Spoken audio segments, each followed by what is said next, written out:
Hi friends, welcome to Raju volunteer info channel. ఈరోజు topic వచ్చేసి వైఎస్ఆర్ వాహన మిత్ర సంబంధించి మరొక అప్డేట్ అయితే మీ ముందుకైతే తీసుకురావడం జరుగుతుంది ఫ్రెండ్స్. సో ప్రజెంట్గా మనం గతంలో ఏదైతే వైఎస్ఆర్ వాహన మిత్ర సంబంధించి మనం అప్లై చేశామో వాటికి సంబంధించి మనకి ఈ సంవత్సరం అనేది సో ఈ కేవైసీ ప్రాసెస్కి అయితే రావడం జరిగింది. సో ఈ కేవైసీ అనేది కూడా మనం రీసెంట్గా కంప్లీట్ చేయడం జరిగింది ఫ్రెండ్స్. సో అందులో భాగంగా మనకి ఈ సంవత్సరం కొత్తగా అప్లై చేసినటువంటి ఏదైతే వైఎస్ఆర్ వాహన మిత్ర సంబంధించి లబ్ధిదారులు ఉన్నారో వారి యొక్క డేటా కూడా మనకి ఈ కేవైసీకి అయితే రీసెంట్గా రావడం జరిగింది. సో వాటికి సంబంధించి మొత్తం మనకి ఈ వీడియోలో సో ప్రొవిజనల్ ఎలిజిబుల్ లిస్ట్ అయితే మనకి రిలీజ్ చేయడం జరిగింది. సో ఇందులో నేమ్స్ ఉన్న వారికి ఫర్దర్గా నెక్స్ట్ మంత్ అమౌంట్ అయితే రిలీజ్ చేయడం జరుగుతుంది. సో ప్రొవిజనల్ ఎలిజిబుల్ లిస్ట్ అయితే మనకి రిలీజ్ చేయడం జరిగింది. ఇందులో మనకి కారణాలు కూడా చూపించడం జరిగింది. సో వాటికి ఏ విధంగా చెక్ చేసుకోవాలో మొత్తం మనం ఈ వీడియోలో అయితే ఎక్స్ప్లెయిన్ చేయడం జరుగుతుంది. చూడండి ఫ్రెండ్స్, ఇది అఫీషియల్ అయితే లాగిన్ కాదండి. సో డిజిటల్ అసిస్టెంట్ కానీ వెల్ఫేర్ అసిస్టెంట్ కానీ సో నవశకం బెనిఫిషియరీ మేనేజ్మెంట్ సంబంధించి గ్రామ వార్డ్ సచివాలయం ఎవరైతే డిజిటల్ అసిస్టెంట్ ఉన్నారో వారి యొక్క కొత్త వెబ్సైట్ నవశకం బెనిఫిషియరీ మేనేజ్మెంట్ ఏదైతే ఉందో అందులో అయితే మనం ఈ ప్రొవిజనల్ ఎలిజిబుల్ లిస్ట్ అయితే మనకి ప్రొవైడ్ చేయడం జరిగింది. సో ఫ్రెండ్స్, ఇలాంటి లేటెస్ట్ అప్డేట్ ఇంకా ఎవరైనా తెలుసుకోవాలనుకుంటే మన ఛానల్ అయితే ఎవరైతే ఇంకా సబ్స్క్రైబ్ చేసుకోలేదో వెంటనే సబ్స్క్రైబ్ చేసుకోండి. అలాగే పక్కన ఉన్న బెల్ ఐకాన్ ఆల్ అని పెట్టుకోండి. నేను ఏ వీడియో చేసినా మీకు నోటిఫికేషన్ వస్తుంది ఫ్రెండ్స్. నేను ఫర్దర్గా గ్రామ వార్డు సచివాలయం సంబంధించి అలాగే వాలంటీర్ సంబంధించి ఇన్ఫర్మేషన్ అనేది మీకు అప్డేట్ అయితే ఇవ్వడం జరుగుతుంది. సో మన వీడియోస్ కింద నచ్చినట్లయితే మీ ఫ్రెండ్స్ అండ్ ఫ్యామిలీకి అయితే షేర్ చేయండి. సో ఫర్దర్గా మనం లాగిన్ ఓపెన్ అయిన తర్వాత మనకి ఇంటర్ఫేస్ అయితే ఈ విధంగా అయితే రావడం జరుగుతుంది. సో చూడండి ఫ్రెండ్స్, ఇక్కడ మనకి సో రిపోర్ట్ మోడల్ అని చెప్పేసి ఇక్కడ ఉంది కదా, సో మాడ్యూల్ని సో ఇక్కడ క్లిక్ చేయండి ఫ్రెండ్స్. సో ఇక్కడ క్లిక్ చేసిన వెంటనే ఫర్దర్గా మనకి ఎన్బిఎం రిపోర్ట్ అని చెప్పేసి ఇక్కడ మరొక ఆప్షన్ అయితే రావడం జరుగుతుంది. సో అక్కడ క్లిక్ చేయండి ఫ్రెండ్స్. సో క్లిక్ చేసిన వెంటనే మనకి సో కింద చూడండి మనకి ఎన్బిఎం రిపోర్ట్ అని చెప్పేసి స్కీమ్ ఇయర్, సో మీకు సంబంధించిన స్కీమ్ ఇయర్ అని సెలెక్ట్ చేసుకోవాలి. సో మీకు సంబంధించిన స్కీమ్ ఇయర్ అని మనకి 2022-23 సంబంధించి అయితే మనం సెలెక్ట్ చేసుకోవాలి. అలాగే ఇక్కడ మనం ఇప్పుడు వాహన మిత్ర సంబంధించి మనం సెలెక్ట్ చేసుకుంటున్నాం కాబట్టి సో ప్రొవిజనల్ ఎలిజిబుల్ లిస్ట్ అయితే మనకి ప్రొవైడ్ చేశారు కాబట్టి సో వాహన మిత్రాన్ని సెలెక్ట్ చేసుకోండి. అలాగే మనకి సెలెక్ట్ టైప్ అయితే సెలెక్ట్ చేసుకోండి. సో సెక్రటరీని సెలెక్ట్ చేసుకోండి ఫ్రెండ్స్. సెలెక్ట్ చేసుకున్న తర్వాత ఇక్కడ మనకి సో ఇక్కడ చూడండి ఫ్రెండ్స్ మనకి సోషల్ ఆడిట్ అని చెప్పేసి ఇక్కడ ఇవ్వడం జరిగింది కదా. సో ఇక్కడ చూడండి ఫ్రెండ్స్ మనకి సోషల్ ఆడిట్ రిపోర్ట్ అని చెప్పేసి సో ఇక్కడ మనకి ఇక్కడ చూడండి ఫ్రెండ్స్ మనకి R2.1 and provisional eligible list ఉంది కదా. సో అక్కడ ఒకసారి క్లిక్ చేయండి ఫ్రెండ్స్. క్లిక్ చేసిన వెంటనే మీ యొక్క గ్రామ వార్డు సచివాలయంలో సంబంధించి మీ యొక్క విలేజ్లో ఎంతమంది అయితే గ్రామ వార్డు సచివాలయం సంబంధించి మీ యొక్క విలేజ్లో ఎంతమంది అయితే వాహన మిత్రకు సంబంధించి అప్లై చేసి ఉంటారో వారి యొక్క ప్రొవిజనల్ లిస్ట్ అయితే మనకి రీసెంట్గా అయితే మనకి ఈ రోజు అయితే మనకి అప్డేట్ చేయడం జరిగింది. ఇందులో కొన్ని రీజన్స్ కూడా మనకి ఇవ్వడం జరిగింది. సో చూడండి ఫ్రెండ్స్, ఇక్కడ మనకి సచివాలయం సంబంధించి ఏదైతే మన వైఎస్ఆర్ వాహన మిత్ర సంబంధించి మనకి ప్రొవిజనల్ ఎలిజిబుల్ లిస్ట్ అయితే మనకి ప్రొవైడ్ చేయడం జరిగింది. సో మీ యొక్క గ్రామ వార్డ్ సచివాలయం సంబంధించి వెల్ఫేర్ అసిస్టెంట్ కానీ అలాగే డిజిటల్ అసిస్టెంట్ కానీ ఎన్బిఎం అంటే నవశకం బెనిఫిషియరీ మేనేజ్మెంట్లో మనకి ఈ ఆప్షన్ అయితే ఇవ్వడం జరిగింది.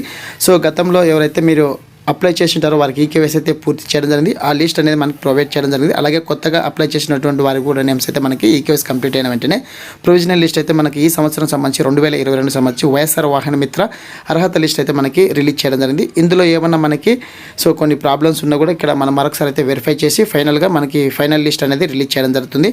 సో ఫస్ట్ ఆఫ్ ఆల్ మనకి ఇక్కడ సో ఓపెన్ చేసిన వెంటనే సో మీ యొక్క గ్రామ వార్డ్ సచివాలయం సంబంధించి ఎవరైతే వైఎస్ఆర్ వాహన మిత్ర సంబంధించి లబ్ధిదారులు ఉన్నారో వారి యొక్క డేటా మొత్తం మనకి ఈ విధంగా అయితే ఓపెన్ అవ్వడం జరుగుతుంది. సో చూడండి ఫ్రెండ్స్, ఇక్కడ మనకి సో వారి యొక్క బెనిఫిషియరీ యొక్క లబ్ధిదారు యొక్క పేరు, వారి యొక్క ఆధార్ నెంబరు, వాహనం యొక్క రిజిస్టర్ సంఖ్య, అలాగే వాహనం యొక్క రకము, అలాగే వారి యొక్క లైసెన్స్ అంటే లైసెన్స్ సంబంధించి హోల్డర్ నేమ్ ఎవరైతే ఉన్నారో సో మీ యొక్క వాహనం సంబంధించి వైఎస్ఆర్ వాహన మిత్ర సంబంధించి ఎవరైతే ఓనర్ ఉన్నారు వారి యొక్క పేరు, సో అలాగే ఇక్కడ మనకి so license number. So most important అండి ఇక్కడ మనకి ఎన్పిసి స్టేటస్ అనేది ప్రతి ఒక్క దానికైతే మనకు రాష్ట్ర ప్రభుత్వం సంబంధించి వివిధ సంక్షేమ పథకాలు లబ్ధి పొందాలంటే ఖచ్చితంగా ప్రతి ఒక్క లబ్ధిదారుడు సో నవరత్నాల్లో భాగంగా మనకి రాష్ట్ర ప్రభుత్వం అనేక విధాలైనటువంటి వివిధ సంక్షేమ పథకాలు లబ్ధి పొందడానికైతే ప్రజలకైతే మనకి అనేకమైనటువంటి పథకాలు అయితే మనకి ముందుకైతే తీసుకురావడం జరుగుతుంది కదా. సో ప్రతి పథకం లబ్ధి పొందాలంటే ఖచ్చితంగా మీ యొక్క బ్యాంక్ అకౌంట్కి ఆధార్ నెంబర్ అనేది యాక్టివేట్ ఉండాలి. సో ఎన్పిసి స్టేటస్ అనేది యాక్టివేట్ ఉండాలి. ఇన్యాక్టివేట్ ఉంటే మీకు అమౌంట్ అయితే పడదండి.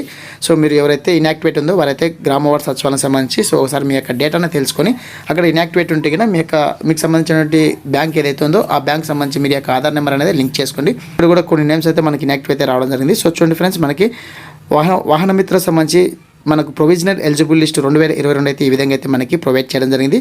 సో ఇందులో పేర్లు ఉన్న వారికి మాత్రమే నెక్స్ట్ మంత్ అయితే అమౌంట్ అయితే రిలీజ్ చేయడం జరుగుతుంది. సో ఇక్కడ మనకి ఎన్పిసి స్టేటస్ కూడా ఇక్కడ మనకి క్లియర్గా అయితే మెన్షన్ చేయడం జరిగింది. సో ఇక్కడ చూడండి ఫ్రెండ్స్ మనకి సో కొంతమందికి యాక్టివేట్ ఉంటే కన్నా ఎటువంటి ప్రాబ్లం లేదండి. సో వీరికైతే 100% అమౌంట్ అయితే పడుతుంది. సో ఇన్యాక్టివేట్ పర్సన్ ఎవరైతే ఉన్నారో వారు మీకు సంబంధించి ఏ బ్యాంక్ అయితే ఇన్యాక్టివేట్ ఉందో సో ఆ బ్యాంక్ యొక్క డీటెయిల్స్ సంబంధించి మీ యొక్క ఆధార్ కార్డ్ అనేది యాక్టివేట్ చేసుకుని ఫర్దర్గా మీకు యాక్టివేట్ అయిన వెంటనే ఫర్దర్గా మీకు అమౌంట్ నెక్స్ట్ మంత్ అనేది రిలీజ్ చేయడం జరుగుతుంది. సో ఈ విధంగా మనకి గ్రామ వార్డు సచివాలయం సంబంధించి వెల్ఫేర్ అసిస్టెంట్ కానీ డిజిటల్ అసిస్టెంట్ కానీ సో వైఎస్ఆర్ వాహన మిత్ర సంబంధించి మనకి ప్రొవిజనల్ ఎలిజిబుల్ లిస్ట్ అయితే మనకు ప్రొవైడ్ చేయడం జరిగింది. సో ఈ విధంగా మనకి లిస్ట్ అనేది చెక్ చేసుకోవచ్చు. ఒకసారి మీ యొక్క వాలంటీరింగ్ కానీ అలాగే మీకు గ్రామ వార్డు సచివాలయం సంబంధించి డిజిటల్ అసిస్టెంట్ కానీ అలాగే వెల్ఫేర్ అసిస్టెంట్ కన్సల్ట్ అయితే మీకు ఈ డేటా అనేది చూపించడం జరుగుతుంది. సో ఇది ఫ్రెండ్స్ వీడియోలో అప్డేట్. వీడియో నచ్చితే లైక్ చేయండి, షేర్ చేయండి, సబ్స్క్రైబ్ చేసుకోవడం మర్చిపోకండి. Thank you for watching. Thank you so much. I hope ఈ వీడియో నచ్చితే మీతోటి మిత్రులకు అలాగే ఫ్రెండ్స్ అండ్ ఫ్యామిలీకి షేర్ చేయండి.